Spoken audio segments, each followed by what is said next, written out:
Hello friends, good morning. നമ്മുടെ Kerala TV സീരിയലിലേക്ക് എല്ലാവർക്കും സ്വാഗതം. അങ്ങനെ ശ്രുതിയാണെങ്കിൽ ചന്ദ്രമതിയെ സോപ്പിട്ട് ഭാമയുടെ വീട്ടിലേക്ക് വന്നിരിക്കുക. 2 ലക്ഷം അടിച്ചു മാറ്റണമല്ലോ, അതിന് വേണ്ടിയിട്ട്. അങ്ങനെ ഇരിക്കുമ്പോൾ ഒരിടത്ത് മേക്കപ്പിന് പോയതാണെന്നും ആ മേക്കപ്പിന് ചെന്നപ്പോൾ ആ ഫംഗ്ഷൻ നടന്ന വീട്ടിലെ ആ കുട്ടിയുടെ അമ്മ ഡാൻസ് ടീച്ചറാണെന്നും അപ്പം ഞാൻ എൻ്റെ ആൻറ്റിയുടെ കാര്യമൊക്കെ പറഞ്ഞിട്ടുണ്ടെന്നൊക്കെ പറഞ്ഞിട്ട് ശ്രുതി നിന്ന് ഇങ്ങനെ പതപ്പിക്കുക. കണ്ടോ ഭാമേ, എൻ്റെ ശ്രുതി എവിടെ ചെന്നാലും എന്നെക്കുറിച്ച് നല്ലത് മാത്രമേ പറയുള്ളൂ എന്നൊക്കെ പറഞ്ഞുകൊണ്ട് ഭയങ്കര ഡയലോഗൊക്കെ അടിച്ച് ചന്ദ്ര ഇങ്ങനെ നിൽക്കുന്നു. ആ പൂ കെട്ടുന്നവളാണെങ്കിലോ അവൾ ഫ്രണ്ട്സിനോടൊക്കെ എന്നെ പറ്റി മോശമായിട്ടേ പറയുള്ളൂ എന്നൊക്കെ പറഞ്ഞിങ്ങനെ രേവതിയെ കുറ്റം പറയാം. അതിനും എന്നെ കണ്ട അവരതും ഇതൊക്കെ പറഞ്ഞ് കളിയാക്കുമെന്നൊക്കെയാണ് ചന്ദ്ര. ഇതാണ് വലിയ വീട്ടിലെ മരുമോളും ചെറിയ വീട്ടിലെ മരുമോളും തമ്മിലുള്ള വ്യത്യാസം. അമ്മയ്ക്ക് അറിയാവുന്ന ചോദിച്ചു. അപ്പോൾ അതൊക്കെ വിട്ടുകള ആൻറ്റി, അവിടുത്തെ അമ്മയും നിങ്ങൾക്ക് തരാനായിട്ട് കുറച്ച് ഫുഡൊക്കെ തന്നു വിട്ടിട്ടുണ്ടെന്ന് പറഞ്ഞു. ആണോ? ഞാൻ ഇവിടെ വെക്കാവേ. അതെ, ഭാമാൻറ്റി കുറച്ച് പ്ലേറ്റ് എടുത്തുകൊണ്ട് വരാമോ എന്ന് ചോദിച്ചു. അപ്പോൾ എന്താ മോളെ ഇതിനകത്തെന്ന് ചോദിക്കുമ്പോൾ അതൊക്കെ നമുക്ക് എടുക്കുമ്പോൾ കാണാൻ ആൻറ്റി എന്ന് പറഞ്ഞു. കുറേ ചിക്കൻ കറിയും ഫ്രൈഡ് റൈസും ഒക്കെയാണ് ആശാത്തി കൊണ്ടേ കൊടുത്തത്. അപ്പോൾ സ്പൂൺ എടുത്തപ്പോൾ ഇതെനിക്ക് വേണ്ട എന്നും പറഞ്ഞുകൊണ്ട് ഭാമ അല്ലാതെ എടുത്ത് ഇങ്ങനെ മൂക്കുമുട്ട കഴിക്കുക. അവിടെ ഇരുന്ന് ഭാമയും കഴിക്കുന്നു. അപ്പോൾ നീ കഴിക്കും മോളെ എന്ന് പറഞ്ഞപ്പോൾ വേണ്ട ആൻറ്റി, ഞാൻ കഴിച്ചിട്ടാണ് വന്നതെന്ന് പറഞ്ഞു കേട്ടോ ശ്രുതിയെ.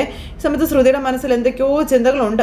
ഇങ്ങനെ നിൽക്കുക, കഴിക്കുക എന്നും പറഞ്ഞു. അപ്പോൾ എങ്ങനെയുണ്ട് ആൻറ്റി എന്ന് ചോദിച്ചു. അപ്പോൾ സൂപ്പർ എന്നും പറഞ്ഞുകൊണ്ട് ഭയങ്കര കഴിക്കുന്നു പറഞ്ഞുകൊണ്ട് ശ്രുതി ഇങ്ങനെ നിൽക്കുക. അങ്ങനെ നിൽക്കുമ്പോൾ ശ്രുതിയുടെ ഫോണിലേക്ക് കോൾ വന്നു. ഭാമേ അടിപൊളി എന്നൊക്കെ പറഞ്ഞ് നിന്ന് തട്ടി വിടുക. അപ്പോൾ ആൻറ്റി എനിക്കൊരു കോൾ വന്നേ, ഞാനൊന്ന് സംസാരിച്ചിട്ട് വരാവേ, ഞാനിപ്പോൾ സംസാരിച്ചിട്ട് വരാവേ എന്ന് പറഞ്ഞുകൊണ്ട് ശ്രുതി പതുക്കെ അവിടുന്ന് മുങ്ങി. ഹലോ മാഡം, പറഞ്ഞോളൂ മാഡം. ഹലോ കേൾക്കുന്നില്ലല്ലോ, ഹലോ. അങ്ങനെ ആശാത്തി പതുക്കെ തപ്പി നേരെ ഭാമയുടെ പൈസ ഇരിക്കുന്ന മുറിയിലെത്തി. അവിടെ ചെന്ന് അതെയോ എന്നൊക്കെ പറഞ്ഞുകൊണ്ട് അങ്ങനെ അലമാരി തുറന്നു. എന്നിട്ട് അതിലിരുന്ന 2 ലക്ഷം രൂപ എടുത്തു. ആ 2 ലക്ഷം രൂപ എടുത്തിട്ട് ആശാത്തി പതുക്കെ അത് ബാഗിലേക്ക് താത്തി. എന്നിട്ട് ആ പൈസയും പിടിച്ച് ഭയങ്കര സന്തോഷത്തോടു കൂടി അവരുടെ അടുത്തേക്ക് ചെല്ലുക. ഫോൺ അതുപോലെ തന്നെ ചെവിയിൽ വെച്ചു. ഇല്ലെന്നേ, ഇന്നിനിയിപ്പോൾ ഞാൻ പാർലറിലേക്ക് പോകുന്നില്ലെന്നേ. അതെ ശരി എന്നൊക്കെ പറഞ്ഞുകൊണ്ട് ഇങ്ങനെ ഫോണും വിളിച്ച് ഇവരുടെ അടുത്തേക്ക് തന്നെ വന്നു. കാശ് എടുത്തതൊന്നും അവർ അറിഞ്ഞിട്ടില്ല. അപ്പോൾ ഓക്കെ മാഡം, താങ്ക്സ് മാഡം എന്നൊക്കെ പറഞ്ഞുകൊണ്ട് ശ്രുതി മോള് ഫോൺ അങ്ങ് കട്ട് ചെയ്തു. 2 ലക്ഷം രൂപയായിട്ട് ഇങ്ങോട്ടേക്ക് വരുകയും ചെയ്തു. ശ്രുതി, ഫുഡ് നല്ല ടേസ്റ്റ് ഉണ്ട്. രേവതി ഉണ്ടാക്കുന്നത് കഴിച്ചാൽ മടുത്തു. ഇടയ്ക്ക് ഇതുപോലുള്ള നല്ല ഫുഡ് കഴിക്കണമെന്നൊക്കെ പറയുമ്പം രേവതി നന്നായി പാചകം ചെയ്യുമല്ലോ എന്ന് ഭാമ. അവളുടെ ഒരു പാചകം വായി വെക്കാൻ കൊള്ളത്തില്ലെന്നും പറഞ്ഞുകൊണ്ട് ചന്ദ്ര പറയാം. അപ്പം എന്നും പറഞ്ഞ് ശ്രുതി ഇങ്ങനെ നിൽക്കുന്നേ. കാശ് കിട്ടി, ഇനിയിപ്പോൾ നിൽക്കേണ്ട കാര്യമില്ലല്ലോ. ഇപ്പം പോയാൽ പിന്നീട് കാശ് കാണാതായെന്ന് പറഞ്ഞാൽ എന്നെ സംശയിക്കും. ആൻറ്റിയുടെ കൂടെ വീട്ടിലേക്ക് തന്നെ പോകാം. അതിനുശേഷം ആൻ്റണിയെ കണ്ട് കാശ് കൊടുക്കാമെന്നൊക്കെയുള്ള കാര്യങ്ങൾ ശ്രുതി പറയാം. മീരയും വിളിച്ച് കാര്യങ്ങൾ പറയുക. അവളെയും കൂടെ കൂട്ടാവെന്നും പറഞ്ഞ് മോളിങ്ങനെ നിൽക്കുന്നു. കുറച്ച് കഴിഞ്ഞ് പിന്നെ കാണിക്കുന്ന സച്ചി കേട്ടോ. സച്ചി രേവതിയെ വിളിച്ച് വരിക. രേവതിയെ ഒന്നിങ്ങ് വന്നേ, നീ അവിടെ എന്തെടുക്കുക എന്നൊക്കെ ചോദിച്ചുകൊണ്ട് ഇങ്ങനെ വിളിക്കുന്നു. റെഡിയായി കഴിഞ്ഞില്ലേ എന്നൊക്കെ ചോദിച്ചു. കുറച്ച് കഴിഞ്ഞപ്പോഴത്തേക്ക് രേവതി വർഷ മേടിച്ചു കൊടുത്ത സാരിയെ കൊടുത്തല്ല സുന്ദരിയായിട്ട് ഇങ്ങനെ വരുന്നു. അപ്പോൾ ഇതൊക്കെ കുറച്ച് ഓവറല്ലേ വർഷേ എന്ന് ചോദിച്ചു കേട്ടോ. എന്തോ ഓവർ ചേച്ചി ഒന്നിങ്ങ് വന്നേ എന്നും പറഞ്ഞുകൊണ്ട് വർഷം ഇങ്ങനെ രേവതിയെ വിളിച്ചുകൊണ്ട് പോവുക. അങ്ങനെ അവർ രണ്ടുപേരും കൂടെ അവിടെ ചെന്നപ്പോൾ സച്ചി അന്തം വിട്ട് നോക്കുക. സുന്ദരി തന്നെ എന്നും പറഞ്ഞു. ഒന്ന് പോ സച്ചേട്ടാന്ന് പറഞ്ഞുകൊണ്ട് ഇങ്ങനെ നമ്മുടെ രേവതി നമുക്ക് ഷൂട്ട് ചെയ്യാമെന്ന് പറഞ്ഞപ്പോൾ അതേ ചേച്ചി ഞാൻ പറഞ്ഞതുപോലെ ചേച്ചി ക്യാറ്റ് ബാക്ക് ചെയ്യുന്ന വീഡിയോ എടുത്തേ പറ്റൂ. അപ്പോൾ അതൊന്നും വേണ്ട വർഷേ, ഫോട്ടോ പോരെന്ന് ചോദിക്കുമ്പോൾ രേവതി വർഷ പറയുന്നത് കേൾക്കാൻ പറഞ്ഞു സച്ചി. എനിക്കതൊന്നും അറിയത്തില്ല എൻ്റെ സച്ചേട്ടാ, അതുകൊണ്ടാണ് ഞാനതൊക്കെ കാണിച്ചു തരാമല്ലോ. അതുപോലെ ചേച്ചി ഒന്ന് ചെയ്താൽ മതി. ചേച്ചി ഒന്ന് മാറിന്നേ, ഞാൻ കാണിച്ചു തരാം, ഇങ്ങ് മാറിന്നേ എന്ന് പറഞ്ഞുകൊണ്ട് വന്നിട്ട് വർഷ കാണിച്ചു കൊടുക്കുന്നു. വർഷ കാണിച്ചു കൊടുക്കുന്നത് പോലെ രേവതിയോട് നടക്കാനും പറഞ്ഞു. എന്നെക്കാളും നന്നായി തന്നെ ചേച്ചി ചെയ്യും. ഞാൻ നടന്നതുപോലെ നടന്നിട്ട് ചേച്ചി ഒന്ന് പോസ് ചെയ്ത് നിന്നാൽ മതി. ഇത് നിങ്ങളുടെ വെബ്സൈറ്റിലെ മുൻ പേജിൽ കൊടുക്കാൻ വേണ്ടിയിട്ടാണെന്നൊക്കെ പറയുമ്പോൾ ഒന്ന് ചെയ്യ് രേവതി എന്ന് സച്ചി. ട്രൈ ചെയ്യ് ചേച്ചി എന്ന് പറയുമ്പം എന്നാലും ഒന്ന് നടന്നേ രേവതി എന്ന് പറഞ്ഞോട് സച്ചി ദേഷ്യപ്പെടുക. നടക്കി ചേച്ചി എന്ന് പറഞ്ഞു. അങ്ങനെ നമ്മുടെ രേവതിയെ കൊണ്ട് വർഷം നടത്തിക്കോ. വർഷം നല്ല അടിപൊളിയായിട്ട് നടക്കും. അപ്പോഴത്തേക്ക് അടിപൊളി സൂപ്പർ അടിപൊളി ചേച്ചി അടിപൊളിയാന്നൊക്കെ പറഞ്ഞുകൊണ്ട് വർഷ ഭയങ്കരമായിട്ട് അതിനെ സപ്പോർട്ട് ചെയ്ത് സംസാരിക്കുക. സച്ചിക്ക് ഇതൊക്കെ കണ്ടു കഴിഞ്ഞപ്പോഴത്തേനും ഭയങ്കര സന്തോഷം കേട്ടോ. അപ്പോൾ അടിപൊളി ചേച്ചി. ഇപ്പോൾ രേവതി ഇങ്ങനെ പറഞ്ഞ പോലെയൊക്കെ ഇങ്ങനെ നിൽക്കും, അതുപോലെ ഇങ്ങനെ പോസ് ചെയ്തൊക്കെ കാണിക്കുകയൊക്കെ ചെയ്യുന്നു. അപ്പോൾ അങ്ങനെ ഹായ് ഒക്കെ പറഞ്ഞൊക്കെ ഇങ്ങനെ നിൽക്കുന്നു. അതുപോലെ തന്നെ തിരിഞ്ഞ് നടന്നു പോകുന്നു. അടിപൊളി ചേച്ചി അടിപൊളി സൂപ്പർ ചേച്ചി എന്നൊക്കെ പറഞ്ഞുകൊണ്ട് വർഷം ഇങ്ങനെ നിൽക്കുന്നു. അങ്ങനെ രേവതി വർഷ കാണിച്ചു കൊടുത്തതിൻ്റെ 10 മടങ്ങ് ഭംഗിയായിട്ട് ചെയ്യുവാണ്. ആ സമയത്ത് ഇതെല്ലാം സച്ചി വീഡിയോയിൽ എടുക്കുന്നുമുണ്ട്. എങ്ങനെയുണ്ട് വർഷ, ഇത് മതിയുടെ വർഷ, അപ്പോൾ പോരെ ചേച്ചി ഇനിയും ഫോട്ടോസ് വേണമെന്ന് പറഞ്ഞു. അതൊന്നും പറ്റത്തില്ല, നീ പോസ് ചെയ്തേ, ഞാൻ ഫോട്ടോ എടുക്കട്ടെ എന്ന് സച്ചി. അങ്ങനെ സച്ചി ഫോട്ടോ എടുക്കുന്ന രേവതി പല രീതിയിലും പോസ് ചെയ്യുന്നു. അതിനിടയിൽ രണ്ടുപേരും ചെറിയ തട്ടും മുട്ടും ഒക്കെ ഇപ്പോൾ വർഷ ഇങ്ങനെ ചമ്മി ഇങ്ങനെ നാണം കുണുങ്ങിയാക്കി ഇവരെ നോക്കി ഇങ്ങനെ നിൽക്കുന്നു. അപ്പോൾ രേവതിയെ കണ്ടപ്പോഴത്തേക്ക് സച്ചിക്ക് ഭയങ്കര സന്തോഷം, ഒരു നല്ല സുന്ദരിയായിട്ട് ഇങ്ങനെ നിൽക്കുന്നത് കാണുമ്പോൾ. എന്നിട്ട് ഇവരുടെ റൊമാൻസ് കണ്ടപ്പോഴത്തേക്കും നമ്മുടെ വർഷ പതുക്കെ ഇങ്ങനെ അവിടെ നിന്ന് അങ്ങോട്ടേക്ക് മാറിപ്പോയിട്ട് എന്ന് പറഞ്ഞ് ചുമച്ചു. അപ്പോഴേക്കും രണ്ടുപേരും കൂടെ വർഷയെ നോക്കി ഇങ്ങനെ ചമ്മി ഒരു ചിരിയൊക്കെ ചിരിച്ച് ഇങ്ങനെ നിൽക്കുക. അപ്പോൾ രേവതി നീ പോസ് ചെയ്യേ എന്ന് പറഞ്ഞിട്ട് സച്ചി എന്നിട്ട് രേവതിയെ പോസ് ചെയ്യിക്കുന്നു. അങ്ങനെ രേവതി ഓരോ രീതിയിൽ ഫോട്ടോസ് എടുക്കുന്നു, സച്ചി ഇതെല്ലാം എടുക്കുന്നു. അപ്പോഴത്തേക്ക് ഇവർക്ക് രണ്ടുപേർക്കും ഭയങ്കരമായിട്ട് ഒരു ചമ്മലൊക്കെ ഉണ്ട് വർഷയുടെ അരികിൽ. കാരണം ഇവരുടെ ചെറിയ ചെറിയ ആ ഒരു നോട്ടവും കാര്യങ്ങളൊക്കെ കാണുമ്പോഴത്തേക്കും വർഷ അവിടെ നിന്ന് ചിരിക്കുന്നു. അപ്പോൾ ഈ സമയത്താണ് നമ്മുടെ ശ്രീകാന്ത് അങ്ങോട്ടേക്ക് കയറി വരുന്നത്. ശ്രീകാന്ത് കയറുന്നത് ഈ ശ്രീകാന്ത് എന്ന് രേവതി. അപ്പോൾ തിരിഞ്ഞു നോക്കിയപ്പോൾ ശ്രീകാന്ത്. നീ കയറി വാടാന്ന് പറഞ്ഞു സച്ചി വിളിച്ചു. ശ്രീകാന്ത് അകത്തേക്ക് വന്നു. ശ്രീകാന്ത് വന്നാലിപ്പോൾ എന്താ ചേച്ചി ചെയ്യാൻ പറഞ്ഞു വർഷ. അല്ല ഇതെന്താ ഏട്ടത്തി ഇങ്ങനെ പുതിയൊരു ഗെറ്റപ്പിലൊക്കെ അപ്പം ചേച്ചി ഓഡിറ്റോറിയത്തിൽ പൂക്കൾ ഡെക്കറേറ്റ് ചെയ്യുന്ന പുതിയ ഒരു സംഭവം തുടങ്ങാൻ പോവാം, അതിൻ്റെ വെബ്സൈറ്റിൽ ഇടാൻ വേണ്ടി ഫോട്ടോഷൂട്ട് നടക്കും ഇവിടെ എന്ന് പറഞ്ഞു. ആഹാ ആണോ ഏട്ടത്തി, കൺഗ്രാജുലേഷൻ, സൂപ്പർ ഏട്ടത്തി എന്നൊക്കെ നമ്മുടെ ശ്രീകാന്ത് പറയുമ്പം താങ്ക്സ് ഒക്കെ പറഞ്ഞു രേവതി. ഏട്ടത്തി ധൈര്യമായിട്ട് ചെയ്യാൻ പറഞ്ഞു. ഇവർ രണ്ടുപേരും എന്നെ വെച്ച് കോമഡി വീഡിയോ എടുത്തുകൊണ്ടിരിക്കുകയാണെന്ന് പറയുമ്പം അതൊന്നും അല്ല എൻ്റെ ശ്രീകാന്ത്, രേവതി ചേച്ചി ക്യാറ്റ് ബാക്ക് ചെയ്യാൻ പറഞ്ഞു. അങ്ങനെ അതെ നിർബന്ധിച്ച് ചെയ്യിക്കുമ്പോൾ അത് ചെയ്തതിൻ്റെ വീഡിയോ എല്ലാം ഇപ്പോൾ എടുത്ത് അത് പോരേന്ന് ചോദിച്ചു. അതൊന്നും പോരാ, ഇനി ഫോട്ടോസ് എടുക്കണമെന്ന് പറയാം. അങ്ങനെ സച്ചി പറഞ്ഞു. അതുപോലെ വർഷ പറഞ്ഞു കൊടുക്കുന്നു. ഇതെല്ലാം നമ്മുടെ രേവതി വളരെ ഭംഗിയായിട്ട് ചെയ്യേണ്ട കാര്യങ്ങളെല്ലാം പറഞ്ഞൊക്കെ കൊടുക്കുക. ഈ സമയത്താണ് ശ്രുതിയും അതുപോലെ ചന്ദ്രയും കൂടി വീട്ടിലേക്ക് കയറി വരുന്നത്. ആ ശ്രുതി, ഞാൻ പറയാൻ പറഞ്ഞു, നീ കൊണ്ടുവന്ന ഫുഡില്ലേ അതിന് ടേസ്റ്റ് എൻ്റെ നാവിന്ന് പോയിട്ടില്ലാന്ന്. ഫുഡാ നീ എവിടുന്ന എപ്പോഴും അമ്മയ്ക്ക് ഫുഡ് കൊണ്ടേ കൊടുത്തേ, എന്നിട്ട് എന്താ എനിക്ക് വാങ്ങിച്ചു തരാത്തതെന്നൊക്കെ ശ്രുതി ചോദിക്കുമ്പോൾ വാങ്ങിയതല്ല, ഒരു ഫംഗ്ഷന് മേക്കപ്പ് ചെയ്യാൻ പോയപ്പോൾ അവർ തന്നതാണെന്ന് ശ്രുതി അന്നേരം പറയാം. ഇനി അതുപോലത്തെ ഫുഡ് കിട്ടിയാൽ എനിക്കും കൂടി കൊണ്ടു തരണം, ഞാനാണ് ബിസിനസ് മാഗ്നറ്റ്, അമ്മയല്ല, ഡോണ്ട് റിപ്പീറ്റ് ഇറ്റ് ഓക്കെ എന്ന് പറഞ്ഞുകൊണ്ട് ശ്രുതി ഫോളോ മീ എന്ന് പറഞ്ഞ അകത്തേക്ക് കയറിപ്പോയി. അവരകത്തേക്ക് കയറി ചെല്ലുമ്പോഴത്തേക്കും അതുപോലെ സച്ചിയും രേവതിയും സാരിപ്പുതപ്പിൽ ഇങ്ങനെ രണ്ടുപേരും കൂടെ കെട്ടിപ്പിടിച്ച് നിൽക്കുക. അപ്പോഴത്തേക്കും നമ്മുടെ ശ്രുതി ഇത് പുറകിൽ നിന്ന് വന്ന് കണ്ടു. ഇതെന്താ ബാധയോ എന്നും പറഞ്ഞു ഇങ്ങനെ പറയാട്ടോ. അപ്പോഴേക്കും അവർ രണ്ടുപേരും കൂടി അവിടെ വീഡിയോയും പിടിച്ചുകൊണ്ടിരിക്കുവാണ്. അമ്മേ ശ്രുതി നോക്കി എന്ന് പറഞ്ഞ് ഇങ്ങനെ കാണിച്ചു കൊടുക്കും. അപ്പോൾ അവർ കയറി വന്നപ്പോഴും ഇവർ രണ്ടുപേരും കൂടി ഇങ്ങനെ നിൽക്കുന്നു. അങ്ങനെ അവർ രണ്ടുപേരും കൂടെ നിൽക്കുമ്പോൾ ഇത് എന്നതാ ഇവിടെ നടക്കുന്നത് എന്ന് ചോദിച്ചുകൊണ്ട് ചന്ദ്ര ഒച്ച വെക്കുക. അമ്മയ്ക്ക് കണ്ടിട്ട് മനസ്സിലായില്ലേ, ഏതോ ഒരു പെണ്ണിനെ വിളിച്ച് കെട്ടിപ്പിടിച്ച് നിൽക്കുക അവനെന്ന് പറഞ്ഞുകൊണ്ട് ഇങ്ങനെ ശ്രുതി പറയണം. അപ്പോഴത്തേക്കേ വർഷയെ നമുക്ക് വലിയാവെന്ന് പറഞ്ഞ് അവർ രണ്ടുപേരും കൂടെ പതുക്കെ അവിടെ നിന്ന് അങ്ങോട്ടേക്ക് പോയി.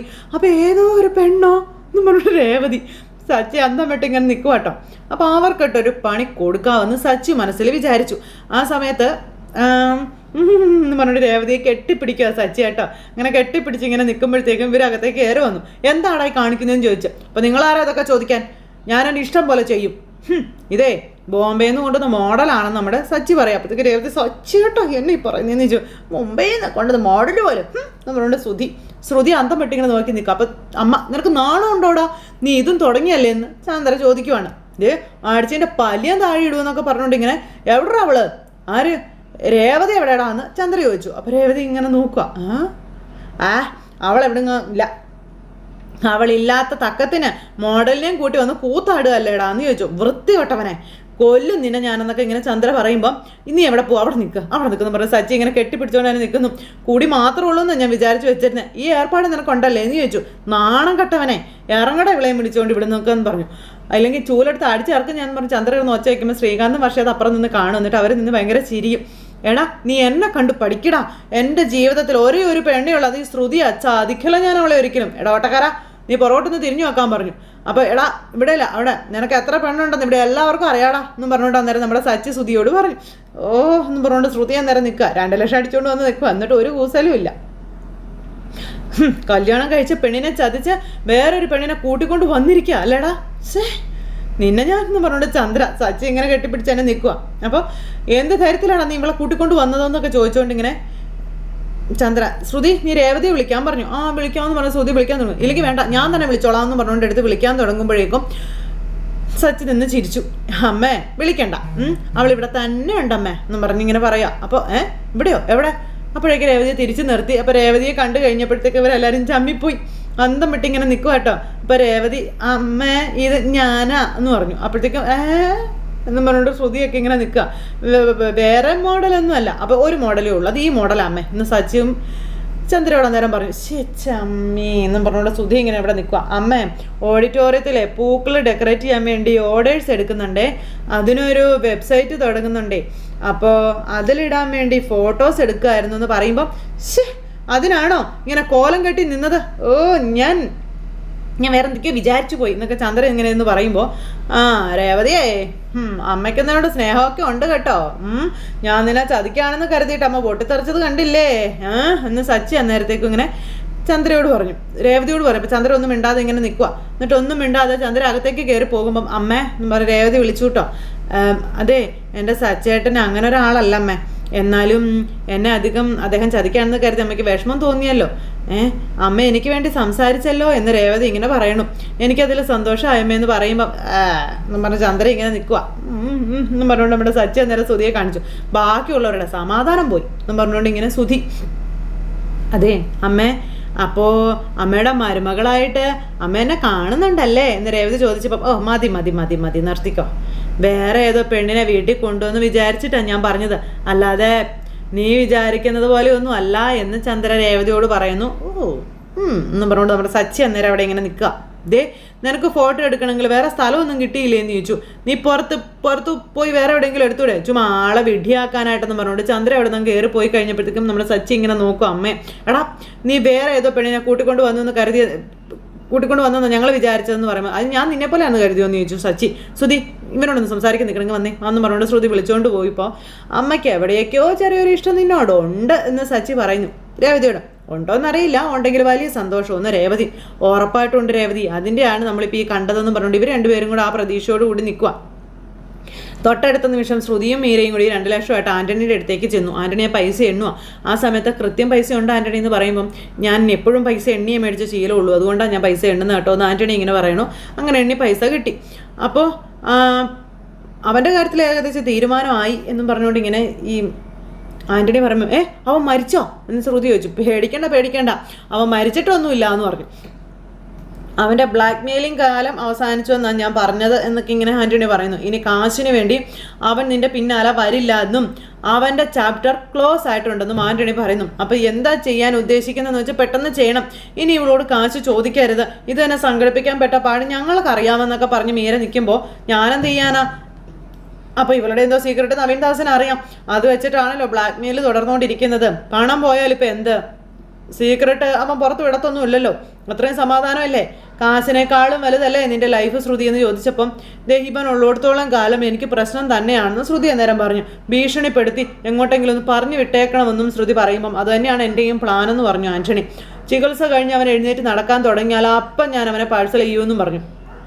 എന്താ അതുപോലെ പിന്നെ ഈ നാട്ടിലെന്നല്ല കേരളത്തിൽ പോലും അവൻ കാല് കുത്തത്തില്ല എന്ന കാര്യവും ആൻ്റണി ഇങ്ങനെ പറഞ്ഞും കൊടുത്തു. അങ്ങനെ അതെല്ലാം പറഞ്ഞ് ഇനി നിനക്ക് അവൻ്റെ ശല്യമൊന്നും ഉണ്ടാവത്തില്ല എന്നും പറഞ്ഞു. അവൻ പുറകെ വരും എന്നുള്ളൊരു പേടിയും നിനക്ക് വേണ്ടാന്ന് പറഞ്ഞു. ധൈര്യമായിട്ട് നീ ചെന്നോളാൻ പറഞ്ഞു. അങ്ങനെ ശ്രുതിയും കൂടെ പോയി കഴിഞ്ഞപ്പോഴത്തേക്ക് നമ്മുടെ ആൻ്റണി കയ്യും തിരുമ്പി ഇങ്ങനെ ഇരിക്കുക. ഇനി അവളുടെ ജീവിതം തീരുമാനിക്കുന്നത് നവീൻദാസ് ആയിരിക്കില്ല, ഇനി ഞാനാണ് നിന്നെ ബ്ലാക്ക് മെയിൽ ചെയ്യാൻ പോകുന്നത്, ഇനി നീ ആയിരിക്കും എൻ്റെ ATM എന്നും പറഞ്ഞുകൊണ്ട് ആൻ്റണി ഇങ്ങനെ ഇരുന്ന് ചിരിക്കുന്നു. കൂടെ ഉള്ളവന്മാരും ചിരിക്കുന്നു. അപ്പോഴത്തേക്ക് നവീൻദാസ് അങ്ങോട്ടേക്ക് വന്നു. ദാസ് വന്നു ഇരിക്കടാന്ന് പറഞ്ഞു. ശ്രുതി കാശ് തന്നല്ലേ എന്ന് ചോദിക്കുമ്പം നിന്നെ പോലെ കാശ് താന്നും പറഞ്ഞു പുറകെ കെഞ്ചിക്കൊണ്ട് നടന്നാലേ കാശൊന്നും തരത്തില്ല എന്ന് ആൻ്റണി പറയാം. ഇപ്പം കാശ് അവൾ ഇവിടെ കൊണ്ടുവന്ന് തന്നു, അതാണ് ആൻ്റണിയുടെ ഒരു ടെക്നിക്ക് എന്നൊക്കെ പറഞ്ഞുകൊണ്ട് ഇങ്ങനെ പറയിനി ശ്രുതി എൻ്റെ പൊന്മുട്ടയിടുന്ന താറാവാണെന്നും ആൻ്റണി പറയുവാണ്. അവളെക്കുറിച്ചുള്ള എല്ലാ രഹസ്യവും പറഞ്ഞു തന്നതിന് താങ്ക്സ് ഉണ്ടെന്ന് പറഞ്ഞു. അപ്പം ശരി, നീ എൻ്റെ ഷെയറിങ് താ എന്ന് പറഞ്ഞുകൊണ്ട് നവീൻദാസ് പറയുമ്പോൾ ആൻ്റണി ഇങ്ങനെ ചിരിച്ചുകൊണ്ട് ഇങ്ങനെ ഇരിക്കുകയാണ്. അങ്ങനെ ഒരു സിറ്റുവേഷൻ കാണിച്ചുകൊണ്ട് ഇന്നത്തെ കഥ അവസാനിച്ചു. അപ്പോൾ എല്ലാവരും കാത്തിരുന്ന് കാണുമെന്നുള്ള പ്രതീക്ഷയോടെ നിർത്താട്ടോ. എല്ലാവരുടെയും സപ്പോർട്ടിനും സ്നേഹത്തിനും ഒത്തിരി നന്ദി ഹൃദയത്തിൻ്റെ ഭാഷയിൽ അറിയിക്കുന്നു. അടുത്ത സൂപ്പർ ഹിറ്റ് കഥയുമായി കാണുന്നത് വരെ എല്ലാവർക്കും നന്ദി. See again, take care, bye bye, Tata.